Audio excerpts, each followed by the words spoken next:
power of music is well known to those of us that love it and know of its quality to adapt our emotions for good and for bad. My next guest, John Chester, is going to talk to us about the power of a positive playlist. Stay tuned. As a Texas realtor, Robin McCoy is in the unique position to meet and know so many different people in a wide range of industries. These people are her tribe, and she leverages them not only to help her business, but to help theirs as well. Welcome to Crushing It with Your Tribe, where we share real talk about building business and life relationships. Here is your host, Robin McCoy. Hi, everyone. It's Robin McCoy, and welcome to another episode of Crushing It with Your Tribe. And I am thrilled to have John Chester, music therapist, music extraordinaire, author, podcaster, all those things. And this is John's second visit with me on the show, and I just think he's great, and so I want to share him again with everyone. So welcome to the show, John. Thank you, Robin. Hey, good to see you again. Thanks for having me on. Absolutely. Now, I met John back when I started this podcast when I was over at the OBBM network, and that you were still there, correct? And his podcast is, oh my God, I'm blanking on it. The Power of a Positive Playlist. Yeah. And I firmly believe that musical playlists change moods, mindset, all the things. Yeah, it does. So can I go ahead? I'm going to, where I got the idea. Yeah. I worked in psych in a variety of different settings, geriatrics, and then I was working just in the specific straight psych where there is everything from pediatric, which is the little kids, to geriatric, which is the old folks. And there's a billion stories that I collected there, and I need to write those down. Anyway, when I was working with adult psych and addiction, or what would be called psychiatric intensive care unit, which is where I got really the most traction. I got different type of results and lessons for myself from working in everything from adolescence, which was, they would separate them for girls and boys, and then again pediatrics as well. But when it came to the adult psych, I was seeing people misuse their music, and that sounds really strange because most people just go, well, it's just entertainment. My mantra, and I say this every time I'm asked, is most people use music consciously as entertainment, but in reality, they're using it subconsciously like a drug. And so if you use, and everybody likes music. I've been doing this for 30 years this year. I started in 93. And when I've only known 4 people that just music meant nothing to them. I remember, and I, for example, I like to cook. So if I like to cook, that means I like to eat, So you meet any cook, they do it because it's therapeutic to them, and it's therapeutic for me. If I have a tough day, my wife will come home from her overworking and jobs, and she'll smell me in the kitchen, meaning the food, not smelling me, but smell the kitchen. John Ivor had a tough day because the house he's cooking. So how tough was the day based on how much is going on in there? So I'm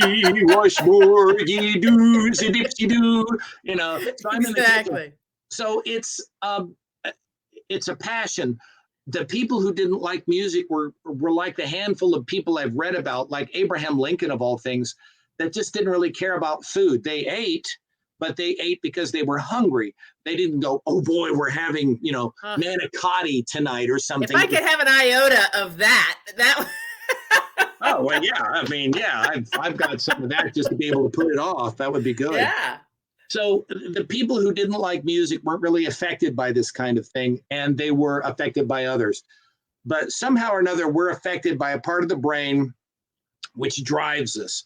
Now, I believe it was Jack Welch. I don't remember who it was. I'm sure there's other people out there that would correct me, that say motivation, you have to completely continually rebuild your motivation. You have to do it daily. And some people go, well, golly, I just spent 5,000 going to the latest Tony Robbins and, to this person and that person. You think I'd be ready for life? No, it's like eating again. You wake, you'll do the fabulous seminar and you're in their environment and there's the lights, the sound, the inspiration, the other people, and it's just that jazzy thing. Then you go home and it's the kids and it's the sick dogs and it's the apathetic spouse and it's the bills and it's the regular crush that puts you down in that apathy in the first place, or even depression. Right. So music has to be there to give you an emotional response. And that's just the superficial start of it. But you need something that you wake up to. I mean, phones. Now, I was so pleased with myself 30 years ago. I bought this jam box. You kids. The boom box, jam box, big. Ghetto they were blaster. about that big. For those that don't they were know. monsters. This thing was furniture. It almost had wood paneling on it. It was huge. And so it was the European vacation car thing or whatever it was. Yeah. So, but anyway, this thing, and it weighed a ton, but it was really cool because at least back then, this was, when I bought it was like 89. It was so cool because I could program it to start a CD or a cassette as the alarm. Now, I mean, they've had alarm clocks that started the radio, but this started a CD of my choice. I don't like waking up to a big brass band. And my BP goes through the roof. I would put on meditational music that woke me up gently. And it was beautiful stuff. And I would wake up and I go, okay, I got to go. And it was like, and I don't mean to be weird on this, but it was like a loving caress. It was like, okay. It created a beautiful and appropriate boundary between, that part of the brain and that part of my life and the having to get up and earn the money or go to college or whatever I was doing at that time. Well, because you're asleep, and so you're peaceful. Your subconscious is running rampant and doing its free thing, and then now it's time for your conscious to come and take over. Right. And sometimes that can just be a punch, right? And we don't want it to be a punch. No, we want it to be nurturing. Yeah, nurturing. Yeah. So I created that, and then seeing people again back in psych, they were misusing their music to enable behaviors. And I always pick on Pink Floyd. Such as. Yeah, okay. So and picking on Pink Floyd, don't get me wrong, I love Pink Floyd, but I can't listen to a lot of Pink Floyd. I listened to some this morning when I was in the shower, but it's called Coming Back to Life. And it's a later one without all the abysmal Roger Waters therapy lyric stuff. It's a little bit more uplifting. And again, it's coming back to life. And it's about, lifting yourself back up and getting out of the malaise that life wants to put us in.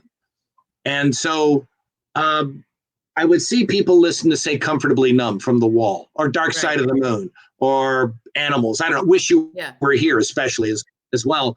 And they would listen to it and it would enable depression. It would enable drugs. It would enable a negative stereotype in their head of what they saw themselves as. Now, let's put that thought on a shelf for a second and get this. Okay. I am not saying that anybody who goes and buys or downloads Pink Floyd is going to become a drug addicted, depressed, it's not what this That's really not what is he's saying, ladies and gentlemen. Right. So please give it a break. Okay. Put the knife down and listen to what I'm actually saying here. But I would say that if they are already prone to or in that place, Pink Floyd ain't going to help them. Right. So it's all about, if you're diabetic, you stay the hell away from sugar. Right. Okay. If you're gluten intolerant, then you stay away from bread. But the thing is, we were listening to as a kid, and what I was listening to as a kid was, again, Pink Floyd and Alice Cooper and AC/DC and that kind of stuff, which is just fine music for some people. And so, but what's not good for me could be just fine for you. It's a real prescription. It has to be a prescription. If you're suffering from depression, again, bipolar, schizophrenia, drug, alcohol addiction, pornography, those kind of things, then you're going to have to be careful what goes into your eyes and what goes into your ears. Yeah. It's the same thing as if I was a dietitian, I'd say you got to watch what goes in your cake hole, man. Well, you got to watch what goes into your ears, because your brain actually feeds more on this than when it does this. Sure. Yes, it does affect by this. But there are two triggers, the two main triggers in a person's life that are very potent. One is the sense of smell, and the second, of course, is music. The sense of smell is the most powerful. I've seen that myself. Other people probably have.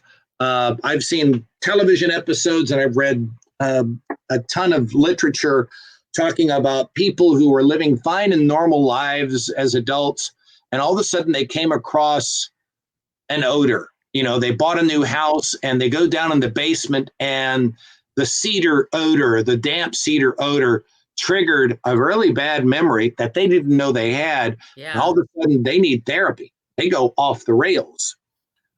Something happened to me again about 10, 12 years ago. I was walking into a day room at the psych hospital. And as I walked in, I smelled a female perfume, and it was called Poison. And back in the 80s, women, and present company accepted, but back in the 80s, women did this with Poison. They were like, oh, and there were a lot of it. Oh my gosh, it was like a Raid No Pest strip. Flies would die around it because they were bathing in this stuff. And, and guys were like, oh, geez, Yeah. So anyway, I had a girlfriend that wore Poison. She was a very, very pretty woman, and she wore Poison. But problem was that relationship didn't work out, and God bless her. She's happy now, whatever, yak. But here's the thing. I walked into the psych hospital in the day room to do my job. Thank you. I wasn't a resident, but I was doing my job. And as I walked in, I smelled Poison. And I was like, oh, crap, Debbie's in here. That's and not necessarily the place you want to think where Debbie might be is in the day room of a psych hospital. She's in the psych hospital. I am dead. But anyway, so it's like that with music. Yeah. And you have to watch your triggers. And the main reason is because triggers are your responsibility. People love to say, you're triggering me. Oh, you're triggering me. Okay, tough. Yeah. And own your own things and know and it's know what triggers you. Right? Sometimes you may not. Sometimes you may not, but we figure these things out, right? Whether it's in a psychological, I guess it's all psychological, but whether it's in a, that music triggers me and I want to drink more alcohol when I listen to it, or that person saying that word to me triggers me and makes me angry, or, whatever that trigger is, you have to be aware that you have it. Mm-hmm. And unless and you got to say, I don't want to be triggered by that anymore. I don't want to drink more alcohol, do more drugs, be more depressed. And I find that when I listen to, again, we're picking on Pink Floyd, but Pink Floyd, I like Pink Floyd. But listening to that is not going to help your current situation. It's maybe. Be the leader you know you can be. Build your professional network and access education that takes you where you want to go. We are women of all ages and backgrounds. You deserve national recognition and opportunities to build relationships with people you want to work and grow with. Hit the ground running with the Charisma chapter of the American Business Women's Association. Meetings each month from 6 to 8:30 p.m. on the fourth Tuesday in Farmers Branch, Texas, and online. Come with us. Experience ABWA for yourself. Go to charisma.abwa.org to learn more. Goals, it's not going to get you objectives. It's not going to help you love your children better. It's not going to help you with your faith. It's not going to get you out of the rut that you are right now. Your rut is your responsibility in a large part. Now, as a therapist and as a decent human being, I'm going to say, again, as with triggers, sometimes we are thrown in these places. We had a crappy parent. My mom was a hot mess. Love my mom, but she went through some tough times. And like me, she didn't handle it right. Right. So she caused some disruption in my life that took me years to process or to even realize that I had. So you find yourself in a rut. Now, here's the thing. When you find yourself in a rut, choice time. Am I going to stay here because my mom told me I was, quote, too damn dumb to go to college, which mine did? Or am I going to prove her wrong and go to college and start making different choices? Because prove yourself to yourself right that she's wrong. Even, it's the choice to, like you said, stay where I am or not. Right. So, and I'm sorry you're triggered. Okay. I'm sorry life handed those, and I'm not pandering. I'm not being condescending. I got my own mess. Ask my family. But nevertheless, I have to at times go, well, that's going to have to be me. That's going to have to be on me because this one's mine. And the beauty of that moment is, but by the way, this was very, very hard to hear for people in psych. They didn't want to hear that a lot of it was on them. They didn't want to hear it. But once it was explained to them, they all of a sudden were empowered. Why? Because you can only fix the things that are your problems. Yes. Robin, you got problems. I got problems. All God chillin' got problems. But the beauty of the moment is I can't fix their problems. I can't fix my wife's problems. I can't fix my kids' problems, even though they're my kids. What I can fix me. And then as a leader, I get to go, you're right. I used to do that. I'm not doing that anymore. I'm choosing to do this. And if you want to do that, do it, but do it not around me. Yeah. And so therefore you get to set these wonderful things called boundaries. Those are a nice thing, right? Boundaries are beautiful, baby. Boundaries are fabulous. So how do you use, you learned a lot through working in the hospitals and things like that. And you know everything about music. I just talking to you over the years, I know that. I just know that. Thank you. The power of music, I think, and I've known it. I'm not a music aficionado or whatever expert as you are, but music does a lot for me. And how do you use that in and out of a hospital setting? So if when you've got a group, how do you use it, and how do you choose what music to use to help someone grow? Well, I'll speak briefly about in the hospital how I'd use it, because this probably is not going to be played in the hospital. But how I would use it was I would introduce them to new music. I had groups where we would listen to different music, and that was done a number of ways, like patient number one, what's your favorite kind of music? Okay, give me one song that you want them to hear, and it can't have profanity or sexual innuendos or abuse. Give me and some people would be very hard pressed to come up with a song and it was like that. And I'm going, well, then that sounds like a problem. Now, for those of you who listen to that kind of music, is it a problem?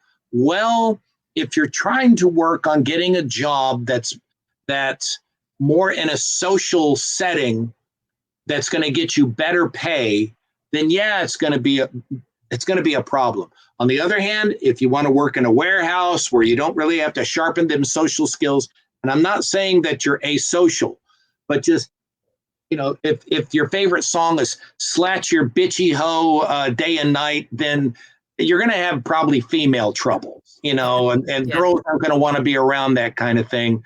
Now, is that all rap music? One thing I love to say is that, rap music can be pretty skanky at times, but it got its bad manners from rock and roll. And I like rock and roll. Yeah.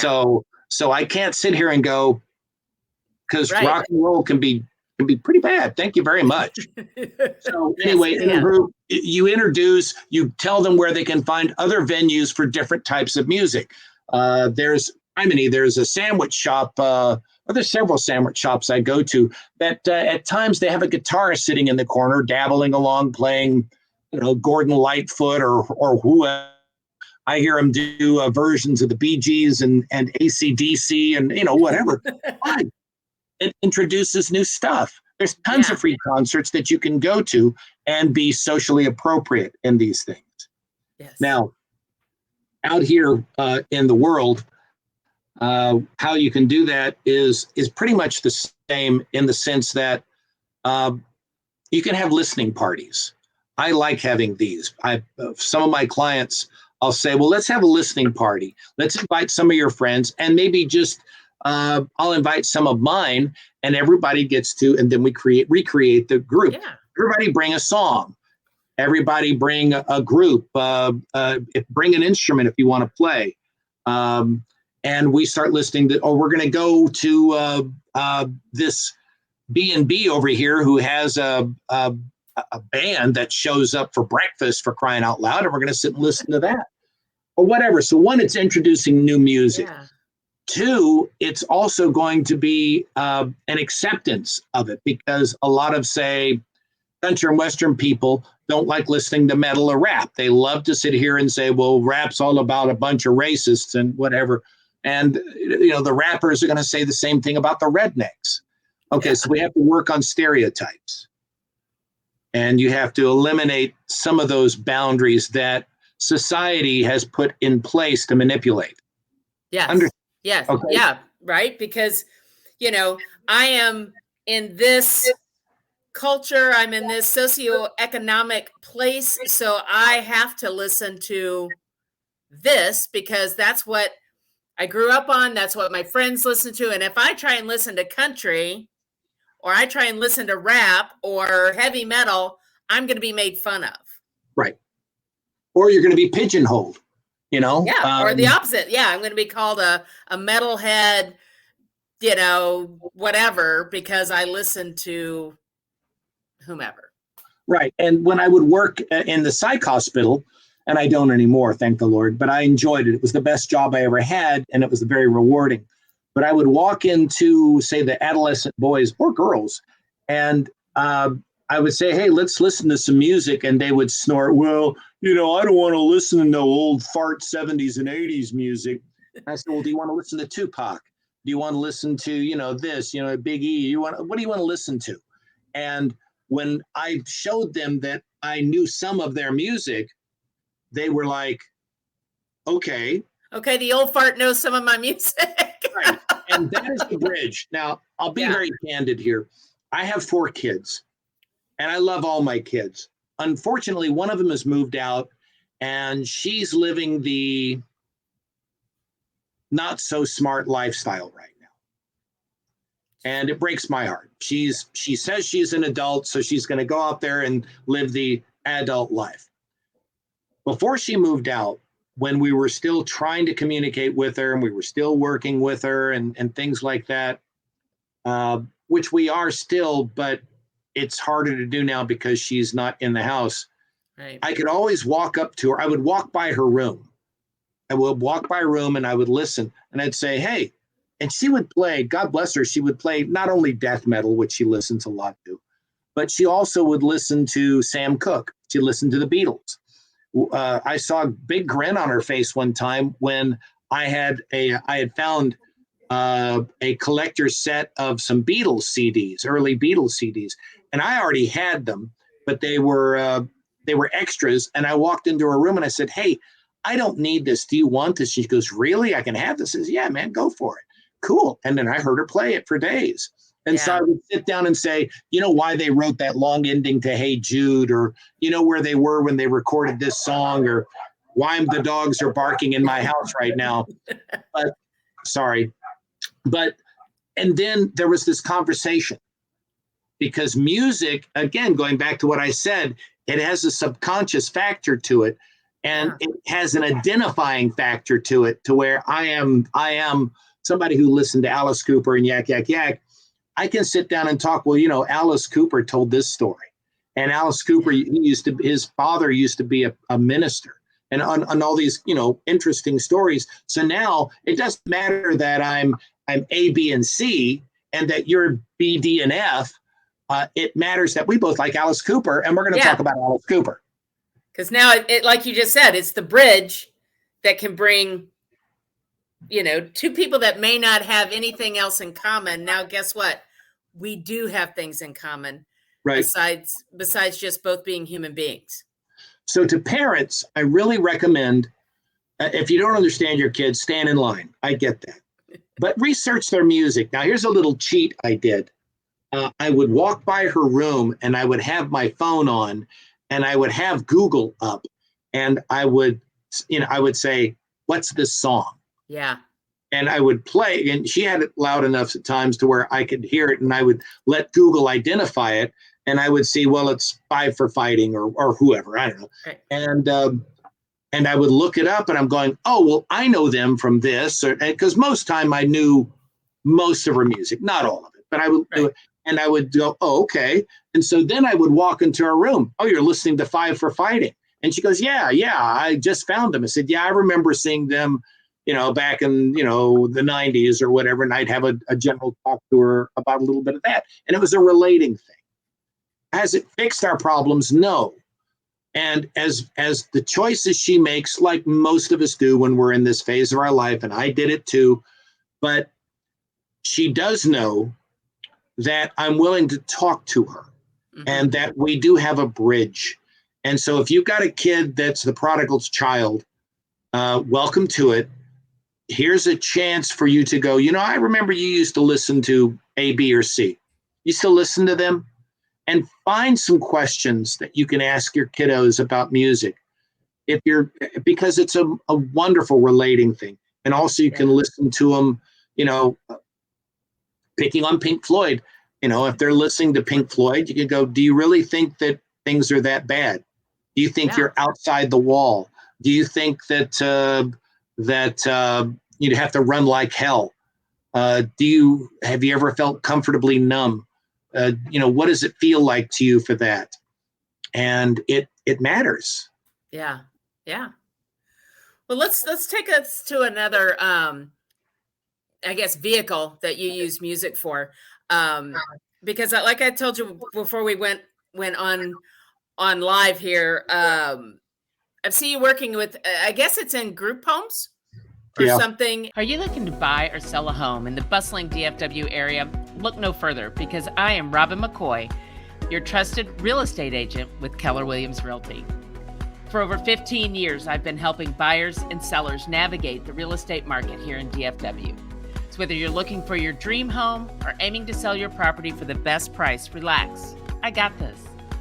As a seasoned professional, I'll guide you through the entire process, ensuring a smooth and stress-free experience. I understand that buying or selling a home can be a significant decision. That's why I pride myself on providing exceptional customer service. I'll be with you every step of the way, answering your questions and addressing your concerns. So why take a chance with just any real estate agent? Choose me, Robin McCoy, the professional who has proven my excellence in helping both buyers and sellers in the DFW area for over 15 years. Call me today at 214-226-3770 or visit my website at robinmccoyrealty.com. Let's make your DFW real estate dreams come true. Relax. I got this. And you're using instruments and music to reach people. Yeah. And tell me a little bit about that and who you're working with and what that looks like. That's I think that's almost job one for most music therapists is most of us will bring instruments into some kind of population level, be it nursing homes, which is normally the first, psych hospitals, special needs schools, of course, which I've done all of those, and my wife has done many of them. And I have this wonderful collection of instruments that was a gift from God. And I mean that because last year we had a car stolen from us. It was a Suburban that was a gift from my dad before he passed.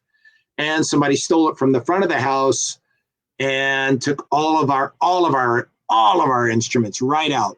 So wrong. And so Special not place only in did I hell lose for those people. yeah, I know. I've had dreams, but that's not my job. So I try and steer away and work. And God was teaching me forgiveness, so I'm moving on. So anyway, but So you got them all replaced, though. well, literally, people sat us down and were saying, "What do you need?" That's And amazing. there were a few days over the course of the next few weeks where one time we couldn't open the front door because the Amazon guy literally had them stacked up, Oh, are you and kidding? you couldn't see outside. That's beautiful. And so we got all these magnificent drums, Latin hand percussion, and we use, like most music therapists, and there's about 5,000 or so of us in the business. Most of them are women. About 95% of music therapists are women. And well, I can take that in another direction. But anyway, we bring professional instruments. We don't bring, little kiddie instruments in, Right. because when you're dealing with adults and geriatrics, they feel stupid playing these little. Yeah. Yeah. And so you want to really engage them. And I bring instruments in that are like from recording studios or bands. And that way it gets them engaged, because people get their hands on instruments. They're going, oh, I've always wanted to play this. Well, and nobody's going to pick up a guitar and not, even though if you don't know, you're not going to not strum that guitar. Yeah. So yes, and so the pictures y'all are seeing is I'll go in and I'll play some songs, or and on my phone I have thousands of songs, and I also have a streaming service that I am subscribed to, and I make lists for these various places I go because I know them, and we'll play the instruments along, or I'll say, okay, girls only, or we're going to play it loud, we're going to play it soft. We'll sing songs about the day, about the season, about the holiday.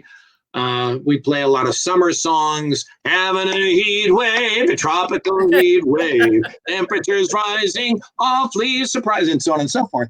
And the kids in this particular group that you see in my thing, they have very few inhibitions. So they'll get up and dance, and they'll have a great time. And that's life skills. And they're over in North Irving, and they're really great people. And they've been serving for a while. And the woman named Cindy is the leader in charge over there, and she does a wonderful job. And I'm very thankful that they let me in on their thing. I go twice a week, and what it helps them with, it's not only a reward, but it's self-expression. Yes. So people put too much credence in words, when actually communication is only in the single digits when it comes to words. And that's one of the problems with, people doing work on just on live streaming like this. I love it, but I rather meet people face to face, because you're not seeing my body language too much, even though I gesticulate. But there's a lot to be said for hormones and such that are being released that are also communicative. So it's a wonderful thing. We play instruments. It's self-expressive. They get to speak their minds using instruments. And people who have been, say, for example, I've known, I was working in a clinic a while back, and there was this woman who was abused, and she didn't want to talk. She was very, very, critically shy and nonverbal. And I would first time I handed her a tambourine, and she was very shy with it. But later on, I gave her a drum, a small drum, smaller than this one, and she started tapping it a little bit to the beat. And I played some music that she liked, Cranberries and such, and she was like, yeah. And she started to talk, and she would sing. And then I handed her a bigger drum, which made her be a little bit more demonstrative. So she came out as the drum got bigger, she got bigger. So next thing I know, she's singing along. I'm already torn, and she's going along, and she's having a grand old time with the drum. Awesome. And I just love that. That was great. And she was now stating preferences. Oh, I don't want to do that song. I'm burned on that song. Can we do this? And so the whole idea here is not to make people musicians. Okay, Right. the idea here is to take a skill, improve it, like with this lady, and then transfer the skill. Now she can state preferences with other people. She can set up her boundaries. I don't want to do that. Don't do that around me. I like that. I don't like that. Can I have some more cheese, please? Whatever, you know. Yeah. Yeah. And so the skill is transferable. Well, and I've got a college friend that has been working and running senior communities for a long time. And he asked periodically if anybody, and I don't know, like old iPods and old so that he can load up the music of their generation. Yeah. And these folks with dementia and some of these other things that get us when we age, they listen to that music and it just kind of brings them back to life. Yeah. Yeah. Saw that a lot during the government shutdown. Yeah. And I was doing groups through Windows. My wife was too, where we would meet at a nursing home and we would meet at that client's, hello dog, at the client's window. And we'd do it through the glass. And as silly as that is, thank you. But at least they were getting it. And I would do it to where they would meet in a doorway, and I had to be about 20 feet away, and I'm doing, it from a distance like that, and it was bizarre. But at least they were having that moment of experience. It's self-expressive, and it has a big psychological weight to it, because if you want to tick somebody off, you find out what they listen to and say, oh, that band sucks. Yeah. And they'll get mad. Yeah, they will, because that's their expression. They speak for me. They understand me. Well, let me help you understand. I had a friend about 40 years ago when the wall came out, and he was very depressed. His wife left him. I knocked on his door to go and check on him. By the way, I had just gotten out of the psych hospital myself. I was in for about 8 months. No, about 8 months. Oh, 5 months. Excuse me. I was in for 5 months. And healthcare was better back then than it is now. It wasn't as reigned by insurance. Yeah. So anyway, I got out, and my mom picks me up, and I was about 23. And she goes, you ought to call your friend John, because he's been calling and he sounds bad. So I went over to his house, knocked on the door. He opened the door, and this ghost of a guy answers. He looked horrible. And playing in the background was the record, an LP.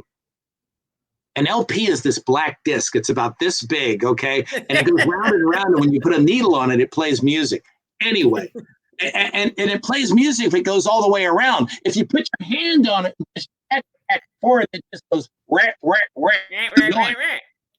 So, yeah. So he was playing The Wall, and I went, hey, let me take you to lunch. And he goes, okay. And I took him to lunch, and he hardly talked.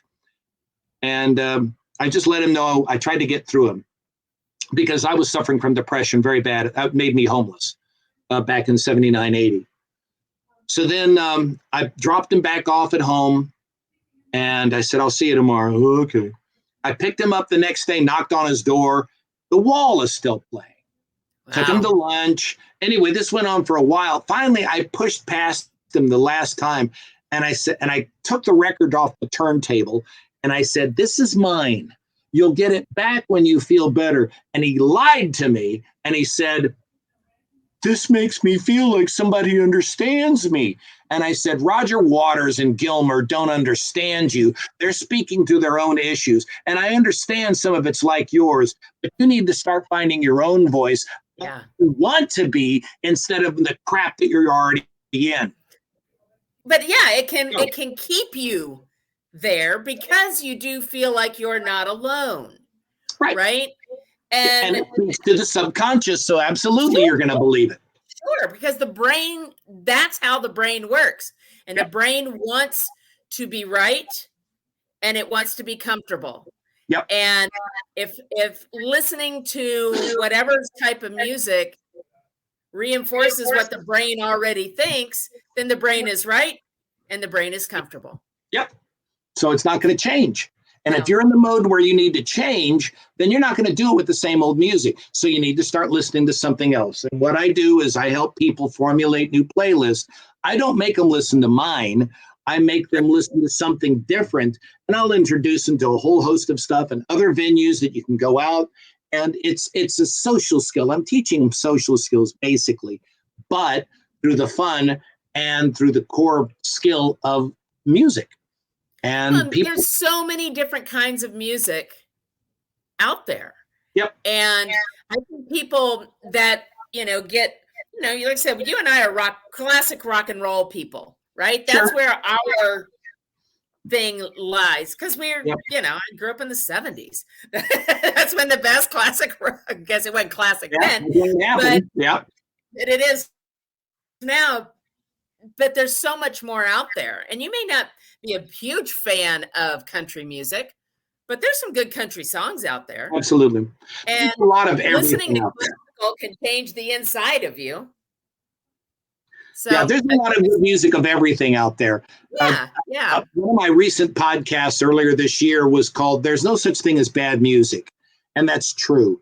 Now, you may not like a song, and that song really may just not be a very good song, but you can't tell me that because you listen to this song, you did bad things, because it's the song's fault. Right. So, so what you have to do is you have to start listening to be proficient.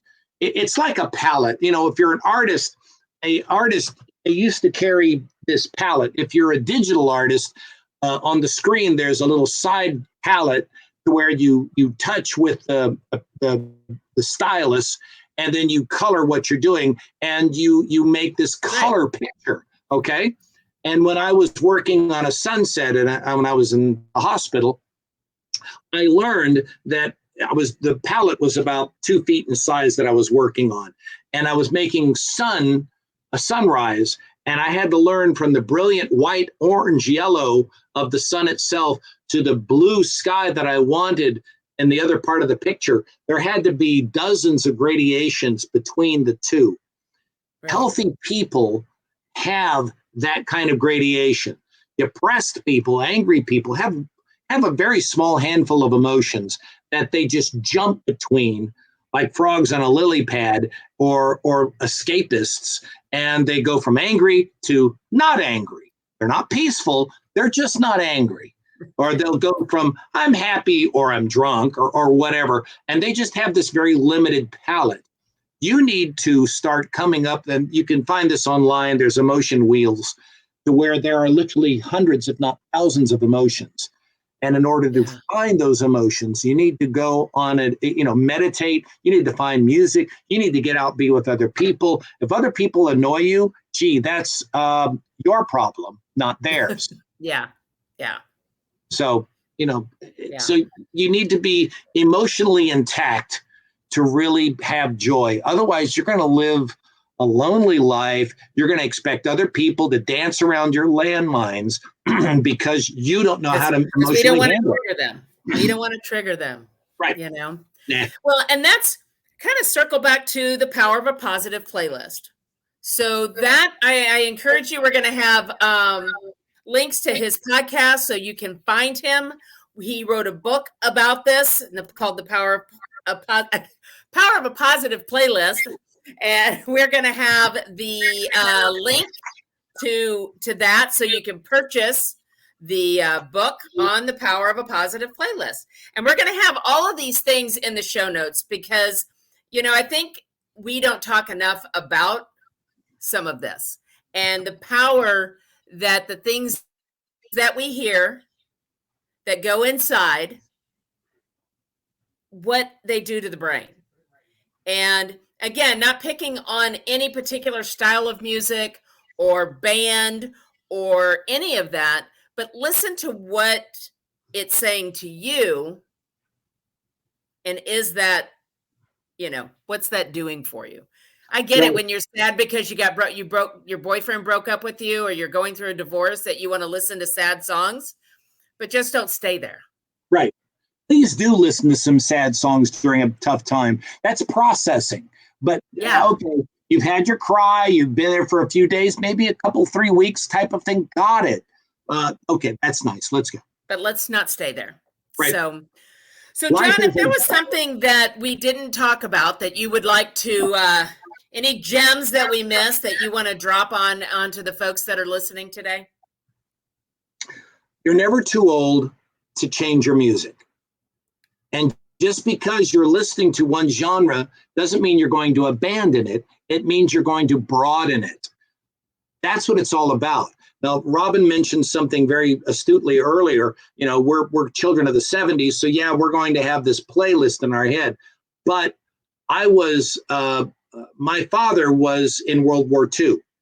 He listened to big band, and he played big band and Sinatra and such in his magnificent hi-fi that he built in our den. So I heard that.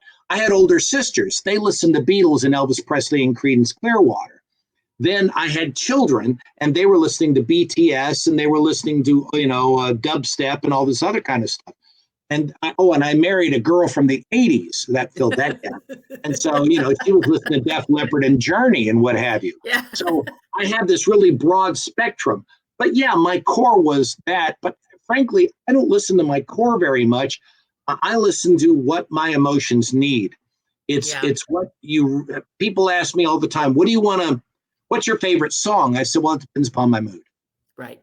So have that answer in place. It depends upon your mood.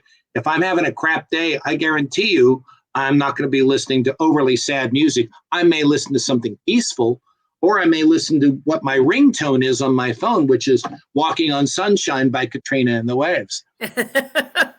Well, and that's it. And, sometimes we're driving and something comes on, if you've got just these random things like a Spotify streaming or whatever, and these songs come on that maybe you haven't heard for a long time, or maybe you have never heard, but it's by a band that you like, turn some of those up and really listen to them. Don't just keep punching through until you find something that you know. Right. Exactly. So, all right, John, thank you so much for being with us today. I really appreciate it. I enjoyed talking to you. I could do this, for a long time. Oh, me too. I've been talking about music all day. We're going to have the show notes and how to reach John.